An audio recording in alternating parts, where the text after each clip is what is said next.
Pemerintah Kota Palembang terus memperbaiki sejumlah ruas jalan rusak di wilayah Kota Palembang.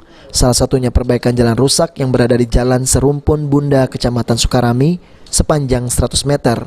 Jalan tersebut telah diaspal dan langsung ditinjau oleh Wakil Wali Kota Palembang.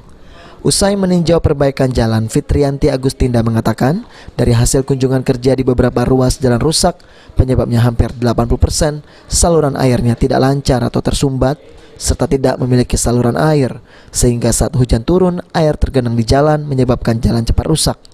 Untuk itu Fitrianti Agustinda mengajak masyarakat wilayah jalannya yang telah diperbaiki untuk merawat dan menjaga jalan dengan rutin melakukan gotong royong membersihkan saluran air sehingga jalan tidak cepat rusak. Bahwa kalau bisa nantinya gotong royong tetap kita laksanakan, terutama untuk memperbaiki salurannya ada, karena tentu kami pemerintah Kota Palembang tidak sanggup Pak kalau seluruhnya harus dibebankan kepada pemerintah semua, tapi tetap harus ada swadaya dari masyarakat. Kepedulian dari masyarakat itu cukup penting sekali, karena bagaimanapun masyarakat yang tinggal di sini, dan mereka dalam arti harus betul-betul menjaga lingkungan, karena kalau misalnya membuang sampahnya sembarangan, salurannya tidak dibersihkan, otomatis banjir sudah menunggu. Dan kalau banjir ya tentu yang kita khawatirkan nanti bisa merusak jalan juga. Jadi betul-betul pemeliharaan ini harus bersama-sama Pak, baik dari pemerintah kota maupun dari swadaya masyarakat.